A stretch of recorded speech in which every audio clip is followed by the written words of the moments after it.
cuma cerita tentang perlawanan terhadap orang berkuasa yang mengaku berkuasa, privilege gitu, dan perjuangan ayah dan anak, tapi ada sisi spiritual journey di situ. Nah, itu yang bikin gue menarik. Lumayan cukup kompleks apa yang dirasain Jo gitu. Akhirnya kan gue ngerasain. Kita kan selama ini kan taunya dari sosial media kan. Wah gila nih gimana jadi bapaknya. Urat-urat syaraf David menunjuk kepala itu putus. Kemungkinan David untuk benar-benar sadar itu hanya 2%, Pak. Segala sesuatu harus menggunakan people power, itu jadi efek negatif nggak sih menurut kalian? Ketika negara itu memulai segala sesuatu harus viral dulu. No viral, no justice. Not justice. Tapi at least ada justice daripada kita nggak dapet justice sama sekali. Mungkin baru cara ini yang bisa kita gunakan. Di kedepannya belum tahu, mungkin ada cara-cara yang lainnya. Tapi salah satu yang bisa dilakukan.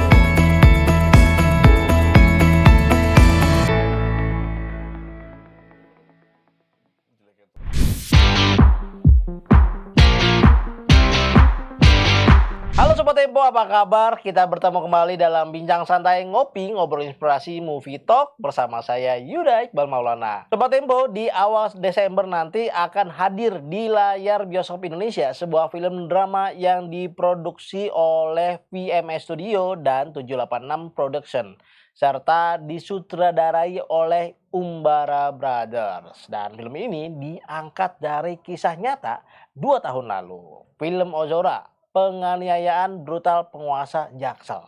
Dibintangi oleh Chico Jericho, Muzaki Ramdan, Tika Bravani, Rizky Hanggono, Erdin Wardayana, Matias Mucus, Doni Damara, dan lain-lain. Nah, kita penasaran nih, ini film kayak gimana ya? Kita saksikan trailernya berikut ini. 20 Februari 2023. Hari yang ditentukan untuk saya, di mana saya hampir kehilangan anak saya. Kristalino David Ozora. Asyhadu alla ilaha illallah. Yakin sama pilihan kamu? Aku milih jalan ini karena aku yakin ini jalan yang terbaik buat aku, Pak. Oleh kangen kakak, Pak. Kakak bakalan bisa balik lagi nggak ke sini?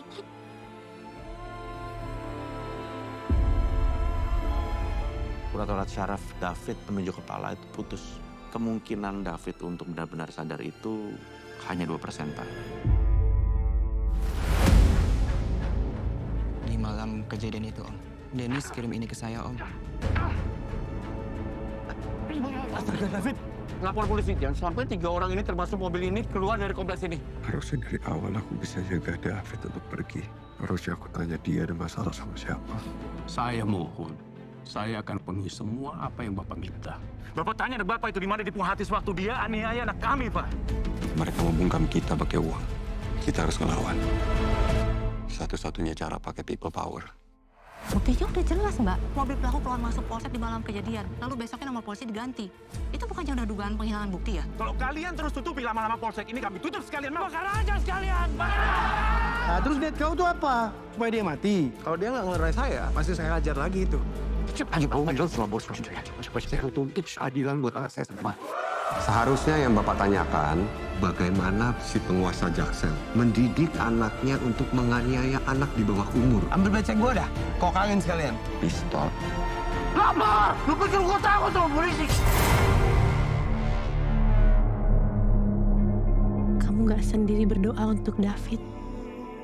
Seluruh warga NU, bahkan sampai pelosok mendoakan David, Jo. Assalamualaikum, Gus. Waalaikumsalam. Lah, kamu ngapain ada di sini?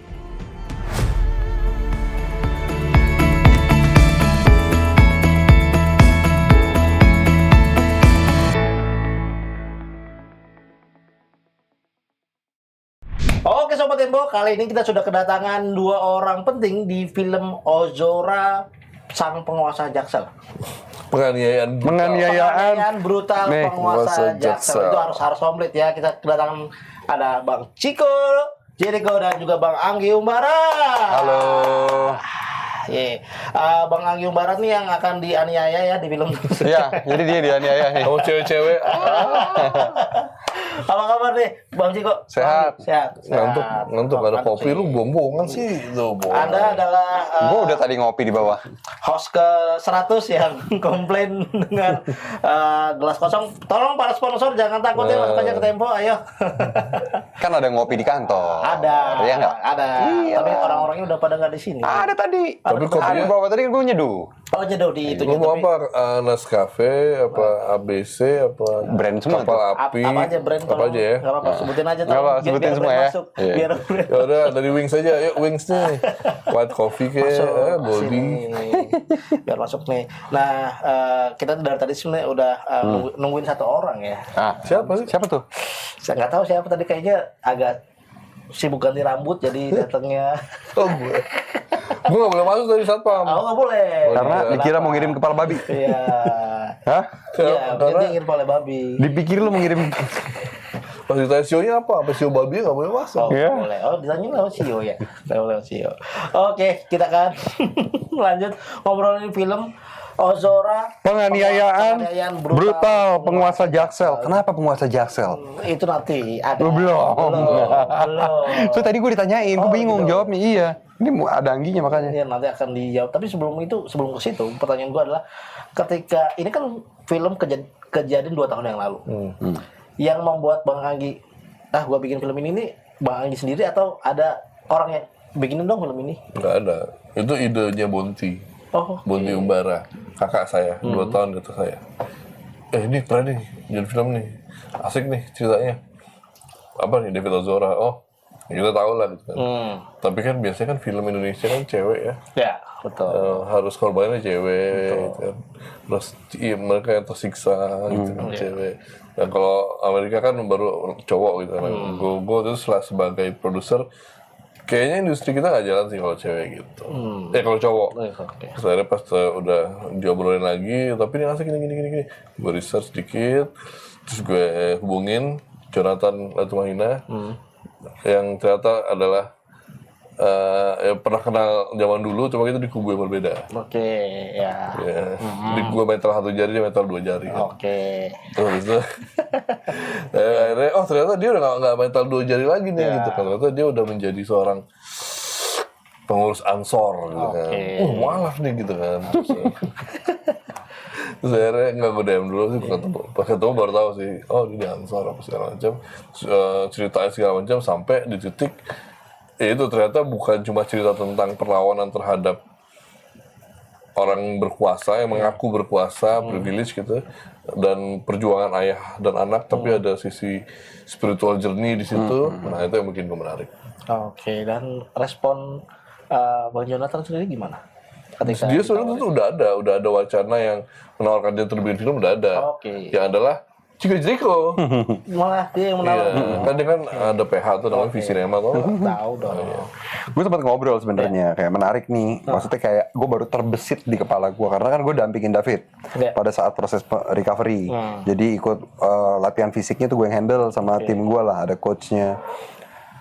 Terus seiring berjalannya waktu gue ngeliat kayaknya gue ngeliat si Joe, sosoknya Joe gitu, gue ikutin beritanya, menarik banget ketika di capture menjadi sebuah film tentang perjuangan seorang bapak, apalagi dia kan single father. Dia membesarkan anaknya itu kan dua orang anak itu sendiri tanpa ada sosok ibu, gitu, tanpa ada istri gitu kan. Ini menarik banget itu, gimana dia melawan orang yang punya power, yang punya kuasa, punya segalanya, tapi dia dengan apa maksudnya memberitakan di sosial media kan apa yang terjadi dengan anaknya, sampai akhirnya people power itu tergerak gitu, masyarakat full of, maksudnya kayak penuh empati gitu untuk membantu dia gitu, untuk menyuarakan. Satu-satunya ini di pertama marah dulu sih masyarakat. Pertama marah, gue juga salah satu orang yang reaktif tuh ngeliat berita itu kan. Gue juga tuh dulu kan, wah gila nih, repost. Nah terus terbesit dari kepala gue nih, menarik ya, gue tanya sama Joe, baru maksudnya kayak baru niat gitu. Lo mau gak kalau misalnya ini difilmin? Itu berapa lama setelah kejadian? 9 bulan sebelum Anggi nawarin gue. Oke. Gue masih terbesit gitu. Oke nih katanya ya nanti dipikirin nih gitu. Terus udah maksudnya kayak terputus lah pembicaraan itu. Tiba-tiba gue dihubungin lah sama Anggi Umbara 9 bulan kemudian. Dimana gue juga ada project sebenarnya sama Anggi, film horor. Gue mau jalan nih sama Anggi nih film horor. Udah sign kontrak. Gue pikir ya ketemuan nih, ayo pas gue ketemu sama Anggi, gue pikir mau bahas soal skrip. Nggak taunya bahas soal film lain. Dikasih lihat sinopsisnya tentang si Ozora. Gue langsung tertarik. Maksudnya coba gue mau lihat lo capture-nya dari angle mana nih.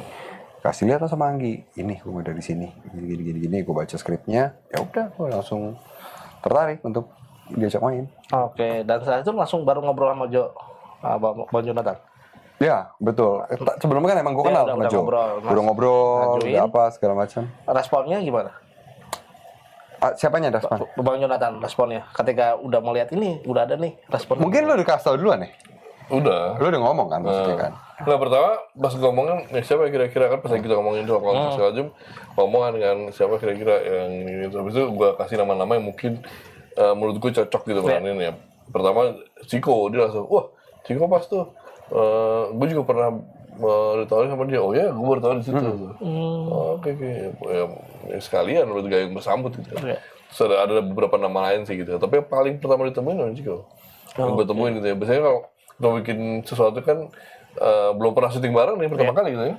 Waktu itu hampir tuh. Ya dulu kan. Iya. Belum hampir syuting tapi nggak jadi. Habis itu ya ini pertama kali kan biasanya kan cocok nggak nih secara gimana kenal sih udah lama. Ya udah, anaknya asik ya kan. Selain badannya gede, ganteng, kan atlet power technique, atlet power technique. Yoi. Formnya harus benar. Lu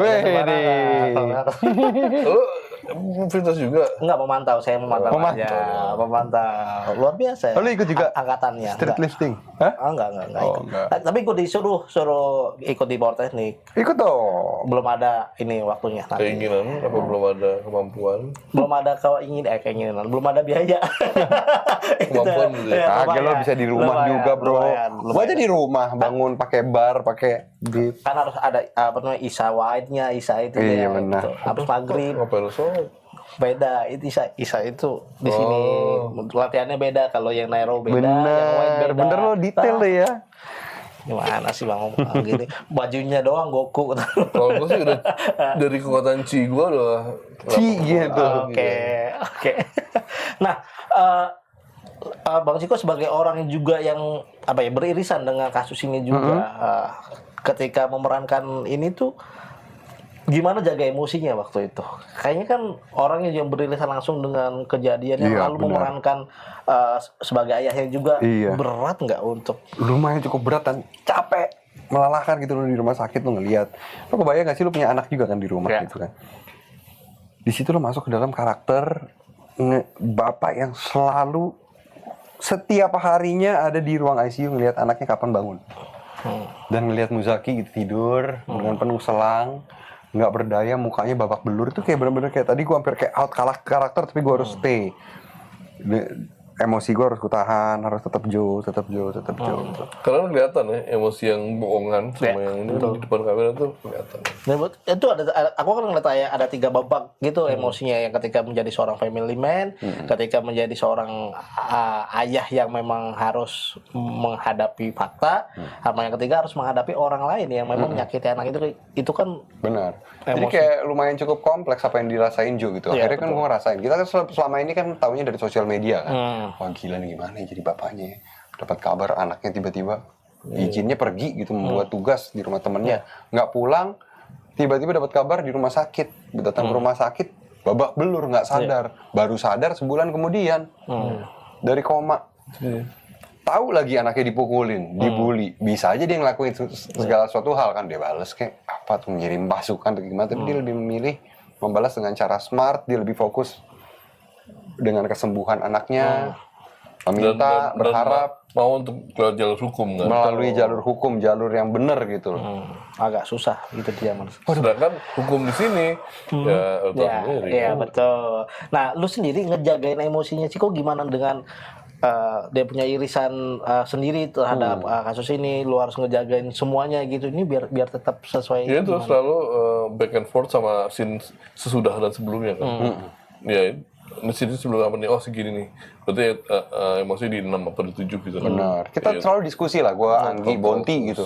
Dan kebetulan emang setiap kali ada beberapa adegan yang cukup berat nih, kita selalu ngomong, maksudnya, oh ini adegan sebelum ini. Jadi kita saling ingetin gitu.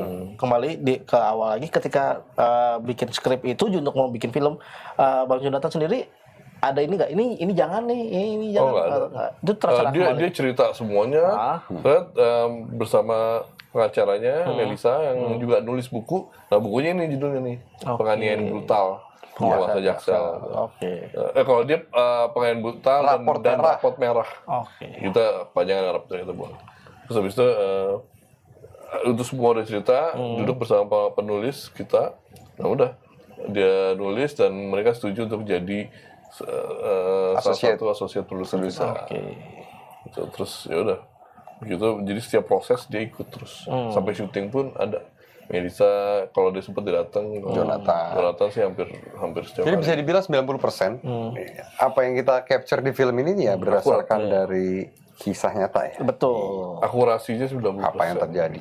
Yang nggak akurat itu cuma ada beberapa nama kita samarkan. Betul. Institusi kita samarkan. Lokasi.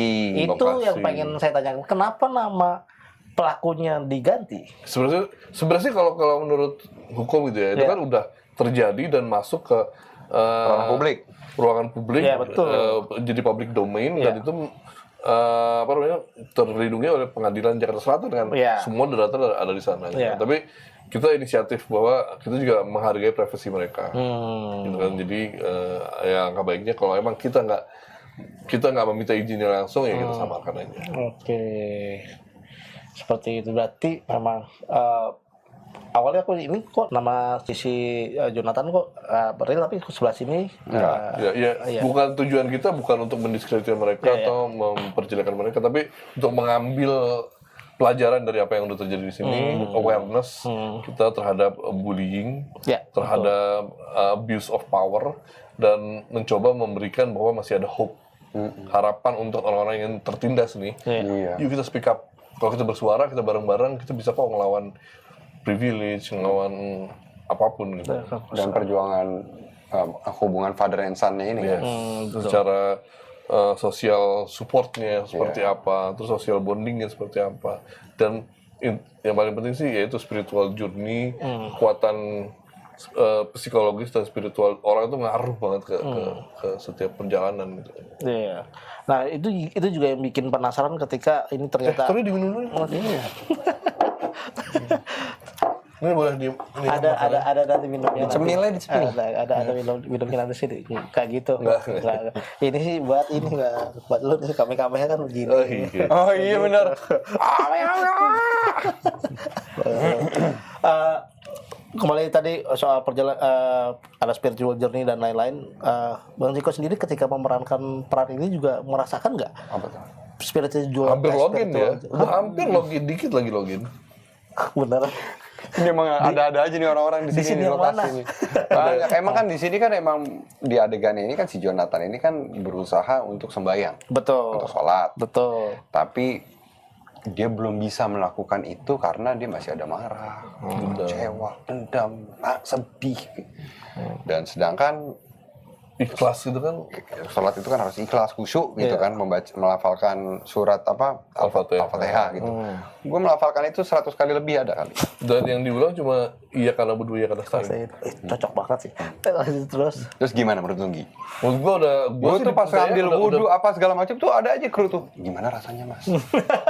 Ada panggilan, mimpi apa semalam mas? Begitu gue habis baca Al-Fatihah, ada perasaan gimana mas gitu. Ini pada iseng ada gimana rasanya tetesan wudhu di jenggot. Ya adem gitu.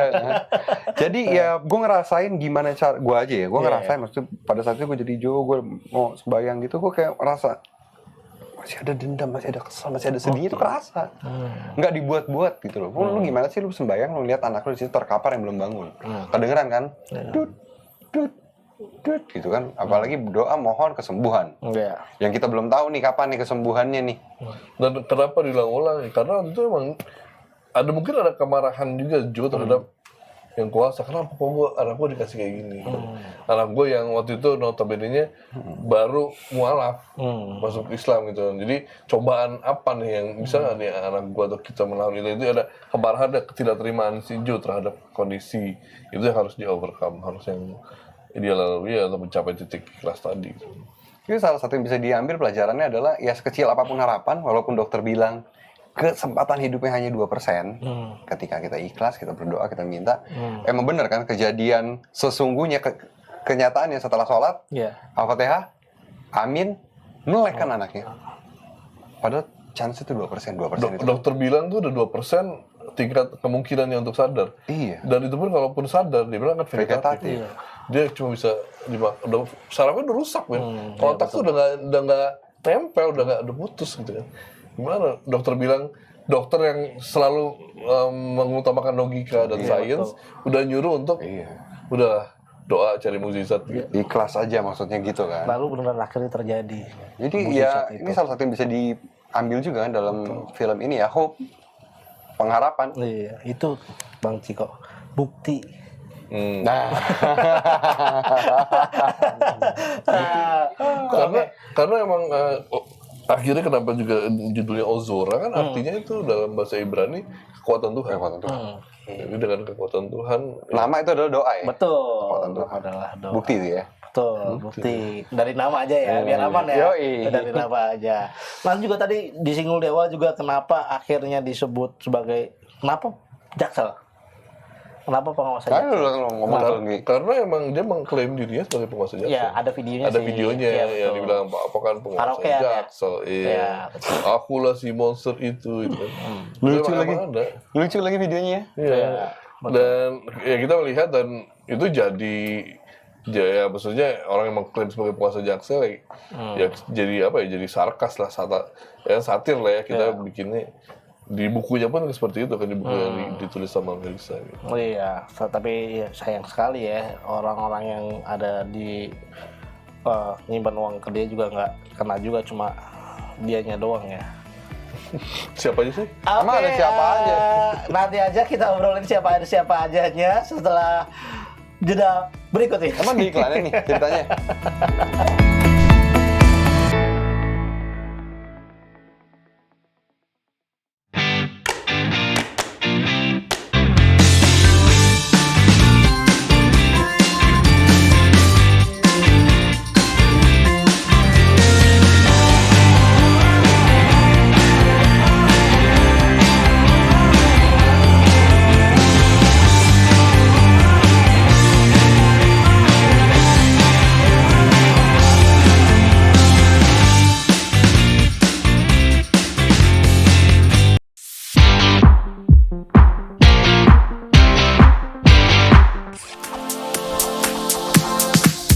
Cantik itu bukan tentang kesempurnaan, bukan pula tentang memenuhi standar.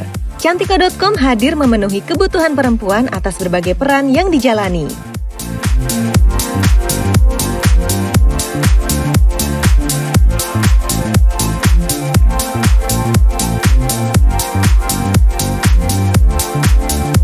Cantika.com, milik setiap perempuan.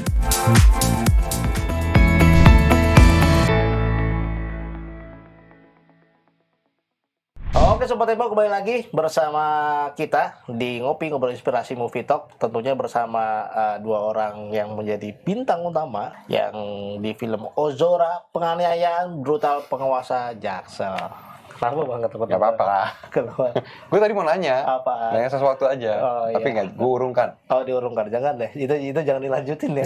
Jangan dilanjutin. Jadi menurut lu setuju tapi? Soal film ini sih gue setuju untuk ditayangin sih. Rencana kapan sih tayangnya? 4 Desember.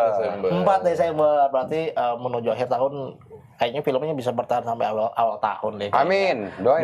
2 sampai 3 bulan kayaknya bisa nyampe 10 juta penonton kayaknya. Amin. Kan Bang Anggi udah terbukti film-filmnya. Dia jutaan mulu. Jutaan mulu Bang Anggi. Amin. Dia niatnya baik soalnya. Apa? Dia niatnya baik. Oh, niatnya baik. Niatnya buat apa film ini. Ceritain dong, Bro. Ya itu supaya gue berkarya bisa menjadi manfaat itu aja. Menjadi manfaat. Jadi ya memberikan itu tadi kan inspirasi dari perjalanan dari Joe, Jonathan atau Mahina. Salah satu inspirasi di film ini kan soal people power kan. People power. Itu bukan inspirasi, itu yang harus dilawan. Harus dilawan. Sorry, gue pikir people abuse, people power betul. Ya betul, people power. Sama stop bullying sih. Betul. Apalagi kasus bullying kan sekarang lagi marak. Betul. Ya. Nah pertanyaannya adalah ketika segala sesuatu harus menggunakan people power, itu jadi efek negatif nggak sih menurut kalian? Ketika negara itu memulai segala sesuatu harus viral dulu. No viral, no justice. No justice. Tapi at least ada justice daripada kita nggak dapet justice sama sekali. Mungkin baru cara ini yang bisa kita gunakan. Di kedepannya belum tahu, mungkin ada cara-cara yang lainnya. Tapi salah satu yang bisa digunakan ya ini, daripada kita nggak dapat justice sama sekali kan. Udah ada sosial media, ada baiknya lah daripada jeleknya terus ya kita terima dari. Sekarang komunikasi udah terbuka kan. Iya. Tapi nanti akhirnya jadi ada pilih-pilih kasus kasih ya, ini nggak viral, nggak di. Jadinya seperti itu. Orang nunggu viral dulu. Ya. Tapi gue rasa sekarang pengguna sosial media juga udah pinter ya. Udah tahu gitu loh, yang mana yang penting, yang mana yang enggak gitu.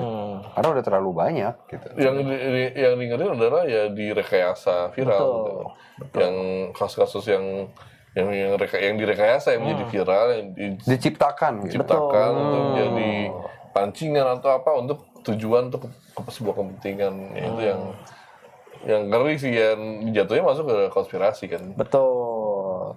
Kita tahu sendiri kan, masyarakat kita kan mudah sekali terdistract dengan sesuatu. Nih ada lagi yang ramai ini, pindah lagi ke sini, dikasih lagi gitu. Dan emang terlalu banyak ya juga, hampir 300 juta kan. Iya, betul. Makanya butuhnya intelektual di situ kan. Betul. Nah film ini untuk membutuhkan memilih-milih kan. intelektual nggak sih untuk menonton ini, apakah cuma butuh perasaan aja? Loh, empati sih. Itu justru sisi humanisnya.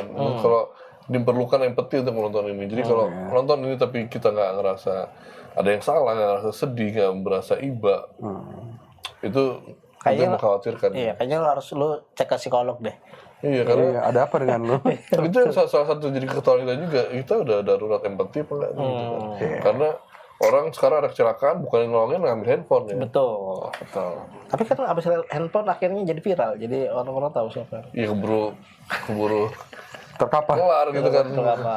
Keburu terkapar. Nah, ketika lo nonton trailernya, ada beberapa sisi. Yang pertama adalah sisi ketika kagetnya seorang ayah mendengar anaknya seperti itu. Men-treatment diri lu sebagai Jonathan ketika di film itu kagetnya kayak gimana, Bang? Maksudnya? Nah, gitu. Kaget. Gini apa gini? Enggak. Kaget sekali. Kaget 2 kali. Ketiga kali. Gimana ya? Gue tuh banyak ngobrol sama Joe saat proses workshop, syuting gitu. Dan sebelumnya juga gue kenal sama Joe. Jadi gue punya waktu banyak untuk tahu Joe lebih dalam. Ngobrol soal musik, ngobrol ngalur ngidul aja. Nggak bahas soal skrip, nggak bahas soal kejadian ini. Jadi gue bisa tahu gitu loh gimana dia bereaksi pada satu kejadian gitu. Gitu yang menurut gue sebagai seorang aktor yang mendescribe Joe. Karena kan kita mengobserv kan gitu. Oke, dan lu berusaha kayak Bang Jo lehernya nggak nunduk, kan dia nunduk, tatonya jadi dia agak. Gue berusaha sebisa mungkin gitu ya, maksudnya kayak ya bergerak, yang karena gue kebiasaan ngelihat dia, gue ngikutin dia mulu, ya gesturnya gitu, gue berusaha ya sebisa mungkin ya gue meniru apa yang dia lakuin gitu. Gimana cara dia bicara, tangannya seperti apa, kayak gimana, kan itu kan kadang kan kelihatan kan. Iya, betul. Badannya pun jadi ikut kecil sendiri. Ikut mengecil. Ikut mengecil jadi. Iya kan? Lo ngerasa gak sih? Gue nggak buff banget di situ di film itu.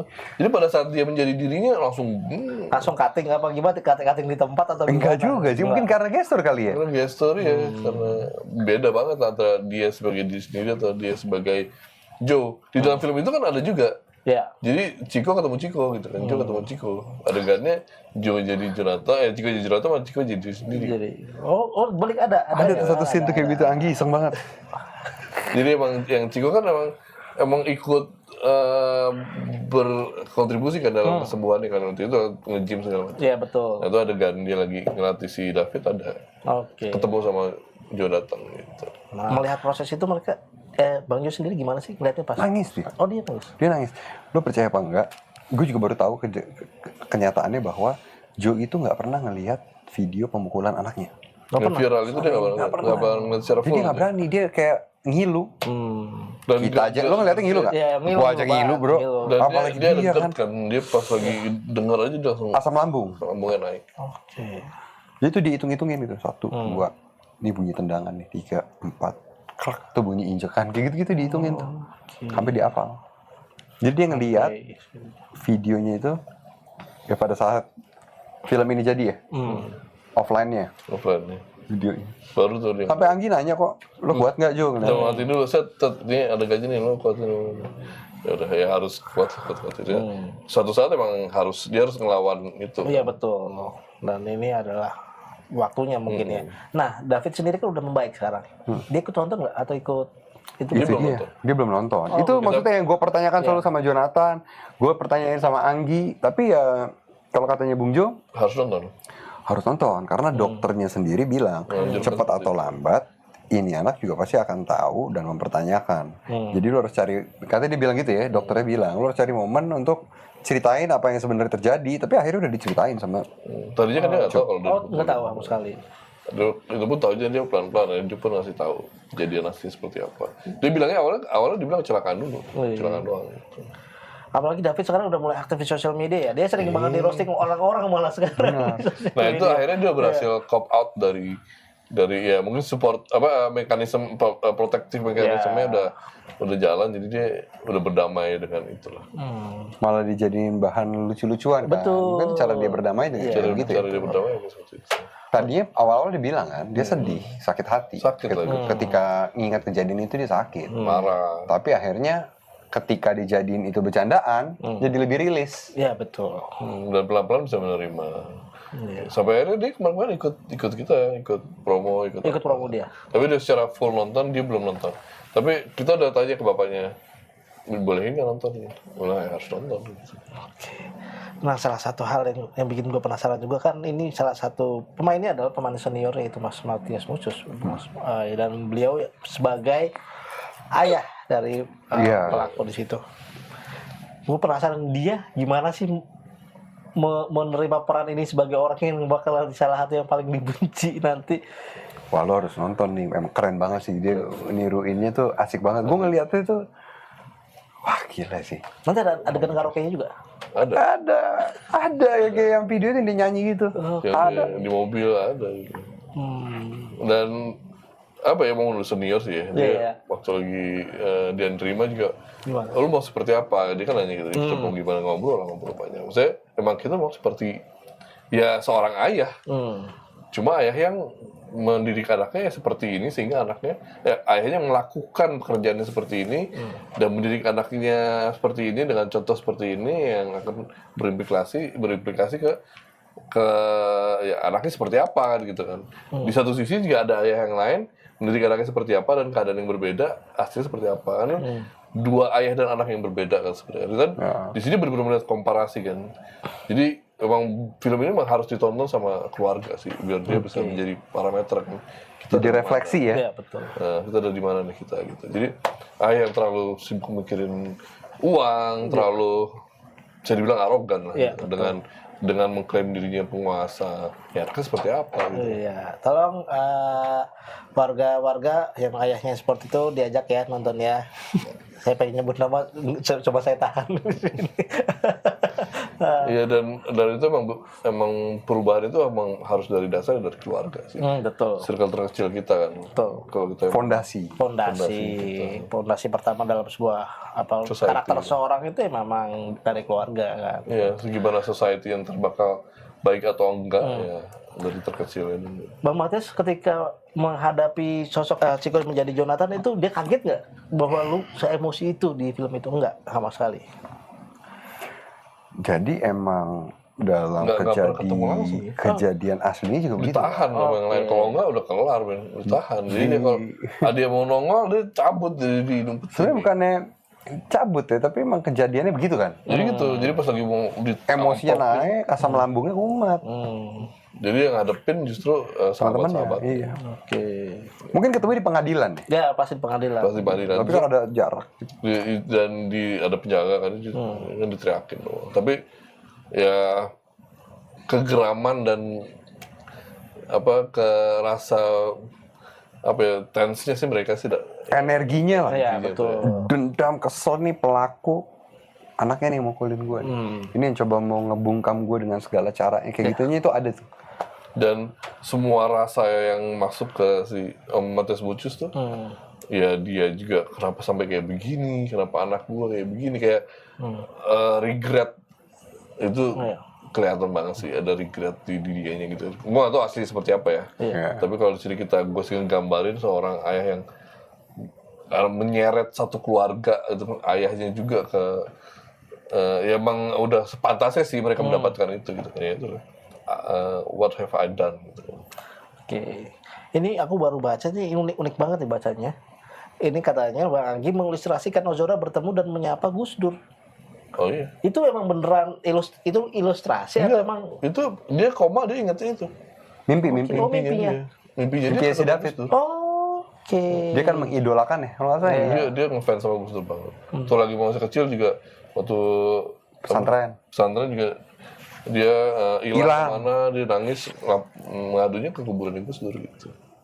Emang dia ngefans sama Gus Dur, dia Gus Durian dari kecil lah. Berarti di film ini nggak ada spoiler ya, semuanya kayaknya udah pada tahu semuanya jadi. Iya karena kalau belum baca ya ada sebenarnya ada, tapi spoilernya mungkin gitu yang nggak ada, beberapa yang nggak ada di sana mungkin itu pertemuannya nggak pernah dibahas gimana nya. Terus ada hal-hal yang nggak diceritakan kayak misalnya keberadaan pistol itu kan nggak pernah ada kan. Betul. Lu ngapain cerita?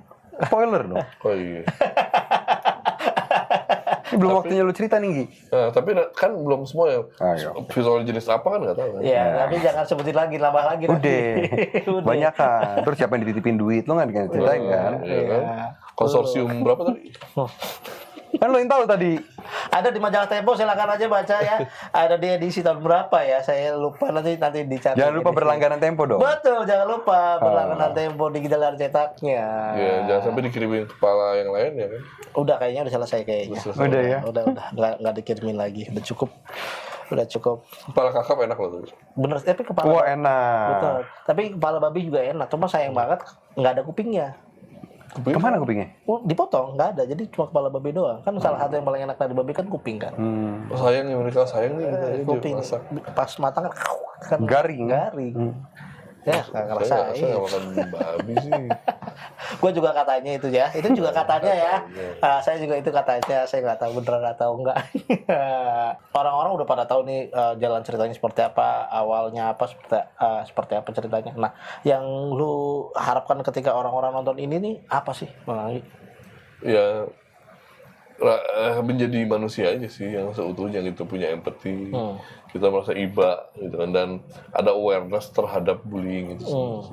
Awareness terhadap apa yang bisa kita prevent gitu loh sebelum itu terjadi lah, yang hal yang tidak ingin terjadi bisa kita prevent lah, bisa kita ukur sudah berada di mana nih society kita, keluarga kita gitu. Menjadi refleksi terhadap hidup kita gitu. Oke, kalau lu Bang? Gue percaya pada pengharapan walaupun kecil apapun. Percaya sama kekuatan doa. Oke. Itu sih. So, udah spiritual sekali ya. Sangat spiritual ya. Sangat jawabannya sangat spiritual sekali. Memang film ini mengantarkan Bang Ciko untuk menemukan titik-titik spiritual dalam hidupnya sepertinya ya. Baik kan, positif kan? Positif sekali, sangat positif sekali. Tepuk tangan dong, keren banget. Tapi sebelum kita tutup, kata-kata terakhir, kata-kata penutup hari ini. Kata-kata hari ini. Stop bullying. Oke. Jangan pernah kehilangan harapan. Itu udah gue tadi kan. Lu doa tadi. Doakan dalam bentuk harapan. Harapan dalam bentuk doa. Ya udah. Percaya, bukti bahwa kekuatan Tuhan itu ada. Jangan lupa teman-teman sekali lagi untuk menyaksikan Ozora, penganiayaan brutal penguasa Jaksel tanggal 4 Desember di bioskop kesayangan Anda tentunya. Jadi ajak teman-teman semuanya yang sekolah, ini adalah kayaknya juga anak sekolah, ini adalah salah satu film yang perlu kalian lihat juga. Kuliah, pokoknya semua kalangan kayaknya adalah film yang sangat cocok buat kalian semua. Nggak cuma sekedar film, ini adalah sejarah, bukti nyata bahwa kekuasaan itu bisa ditaklukkan dengan people power. Yoi. Yoi. Sikat. Lawan. Dilawan. Kita harus lawan semuanya. Thank you teman-teman sudah datang. Bubarkan. Apanya ini? Bubarkan apa? Ya kalau lagi susah lewat mobil kan bubarin aja. Kalau rame-rame. Tadi mengganggu. Oke. Bukan institusi, bukan. Institusi apa? Bebas kalau lo mau bubarkan, bubarkan. Gue setuju. Udah ya. Ya, terima kasih. Mudah-mudahan nih film sukses, dan buat teman-teman jangan lupa follow sosial media Instagram Tempo, serta kunjungi selalu website Tempo Media di www.tempo.co, dan selalu baca Tempo setiap harinya. Versi digitalnya bisa diakses di App Store atau Play Store Tempo untuk mencari informasi berita update Tempo dalam satu klik. Dan Sobat Tempo yang ingin bergabung menjadi pembaca cerdas dan bisa mengakses berita eksklusif Tempo, tersedia 100 lebih kategori berita dan arsip sejak 1971. Dapatkan kesempatan ini melalui link s.id Tempo Plus 25. Akhir kata, saya Yuda Iqbal Maulana dan seluruh kru yang bertugas mengucapkan terima kasih dan bye-bye. Bye. Thank you.